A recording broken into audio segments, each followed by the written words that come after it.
Assalamualaikum warahmatullahi wabarakatuh.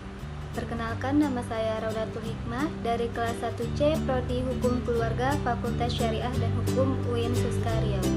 Sebelumnya, saya ucapkan terima kasih kepada Bapak Ade Arianti Saputra MPDI yang telah memberi saya kesempatan untuk dapat mempresentasikan mata kuliah pendidikan kewarganegaraan dengan materi Geopolitik Indonesia. Geopolitik merupakan permasalahan yang sangat penting pada 2 abad terakhir ini. Permasalahan ini menjadi penting karena manusia yang telah berbangsa membutuhkan wilayah sebagai tempat tinggalnya. Dalam perkembangannya, pengertian tidak saja diartikan dalam definisi yang secara minimal meliputi unsur wilayah, rakyat, dan pemerintah yang berkuasa. Unsur rakyat suatu negara di samping warga negara juga meliputi bukan warga negara. Agar negara mencapai tujuan nasional aman dan sejahtera, perlu pendidikan kewarganegaraan. Pendidikan yang dimaksud agar warga negara Indonesia tahu tentang hak dan kewajiban, serta mampu berdiri dan tetap menjaga dirinya di tengah arus globalisasi. Apa itu geopolitik? Banyak para ahli yang mendefinisikan pengertian geopolitik. Beberapa di antaranya adalah Friedrich Ratzel. Dengan teori speech, ia mengatakan bangsa berbudaya akan membutuhkan sumber daya manusia yang tinggi dan akhirnya mendesak wilayah primitif bangsa. Kemudian, menurut Rudolf Kellen, dengan teori kekuatan yang mengatakan bahwa negara adalah entitas politik secara keseluruhan serta unit biologis dengan kecerdasan. Menurut Karl Hossler, dengan teori Pan-Region, ditemukan dasarnya dunia dapat dibagi menjadi 4 wilayah benua dan dipimpin oleh negara unggul. Isi teori Pan daerah adalah Lebensraum atau ruang hidup yang cukup. Kemudian, menurut Habesnia, geopolitik sebagai cabang dari geografi politik adalah studi tentang hubungan timbal balik antara geografi, politik, dan kekuasaan, dan juga interaksi yang timbul dari kombinasi dari mereka yang satu sama lain. Di mana menurut definisi ini, geopolitik merupakan suatu disiplin ilmu dan memiliki ilmu dasar alam. Geopolitik berasal dari kata geo, poli, dan teia. Geo yang berarti bumi yang menjadi wilayah hidup.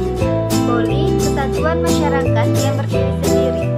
Sedangkan teia adalah urusan politik atau bermakna kepentingan umum warga negara suatu bangsa.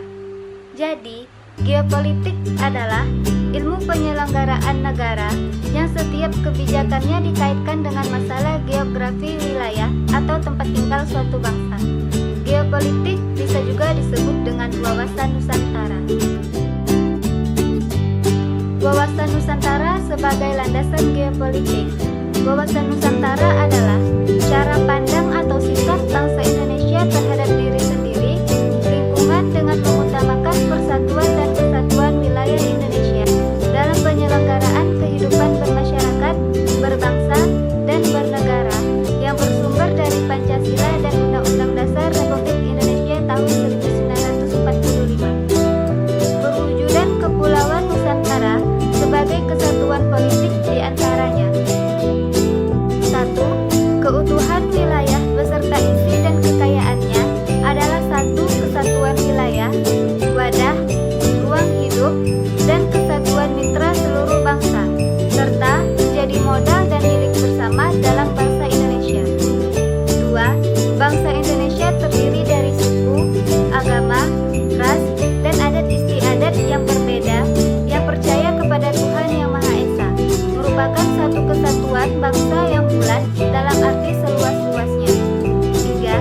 Secara psikologis, bangsa Indonesia harus menjadi satu, senasib, sepenanggungan, sebangsa, dan setanah air, serta mempunyai tekad dalam mencapai cita-cita bangsa.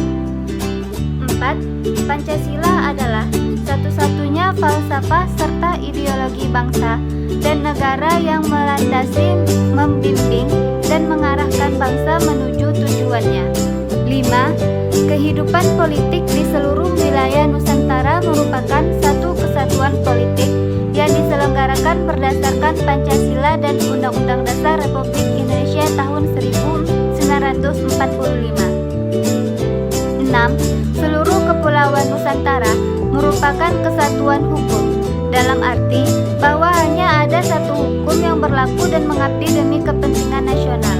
7. Bangsa Indonesia hidup berdampingan dengan bangsa lain, berpartisipasi menciptakan ketertiban dunia berdasarkan kemerdekaan, perdamaian dunia, dan keadilan sosial melalui politik luar negeri bebas aktif yang diartikan dalam kepentingan nasional.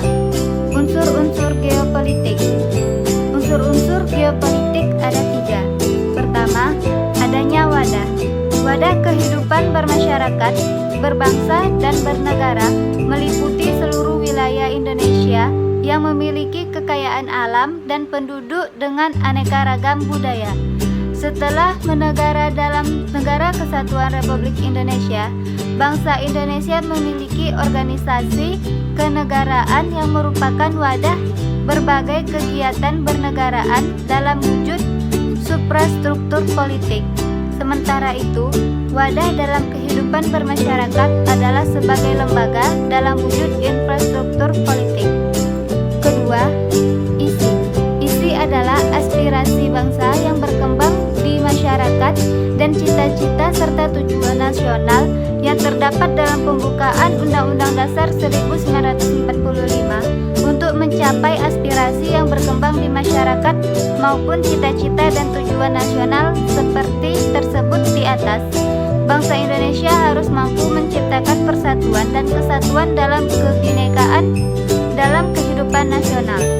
Isi yang menyangkut dua hal yang esensial, yaitu realisasi aspirasi bangsa sebagai kesepakatan bersama serta pencapaian cita-cita dan tujuan nasional, dan persatuan dan kesatuan dalam kebinekaan yang meliputi semua aspek kehidupan nasional. Ketiga, tata laku merupakan hasil interaksi antara wadah dan isi yang terdiri dari tata laku batiniah dan lahiriah.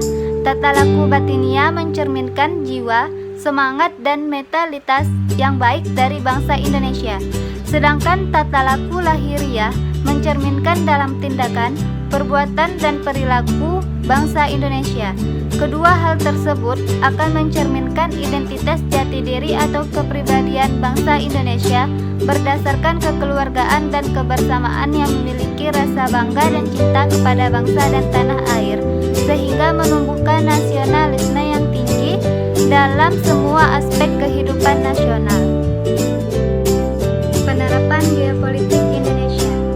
Yang pertama, satu manfaat paling nyata dari penerapan wawasan Nusantara, khususnya di bidang wilayah, adalah diterimanya konsepsi Nusantara di forum internasional, sehingga terjaminlah integritas wilayah teritorial Indonesia. Laut Indonesia yang semula dianggap bebas menjadi bagian integral dari wilayah Indonesia. Di samping itu, pengakuan terhadap landas kontinen Indonesia dan ZEE Indonesia menghasilkan pertambahan luas wilayah yang cukup besar. Kedua, penerapan wawasan Nusantara dalam pembangunan negara di berbagai bidang tampak pada berbagai proyek pembangunan, sarana dan prasarana komunikasi dan transportasi. Ketiga, pertambahan luas wilayah sebagai ruang lingkup tersebut menghasilkan sumber daya alam yang cukup besar untuk kesejahteraan bangsa Indonesia. Keempat, penerapan di bidang sosial budaya terlihat pada kebijakan untuk menjadikan bangsa Indonesia yang Bhinneka Tunggal Ika tetap merasa sebangsa dan setanah air, senasib, sepenanggungan dengan asas Pancasila. Kelima, penerapan wawasan Nusantara di bidang pertahanan keamanan terlihat pada kesiapan dan kewaspadaan seluruh rakyat melalui sistem pertahanan keamanan rakyat semesta untuk menghadapi berbagai ancaman bangsa dan negara. Jadi, geopolitik merupakan sebagai sistem politik atau peraturan dalam wujud kebijaksanaan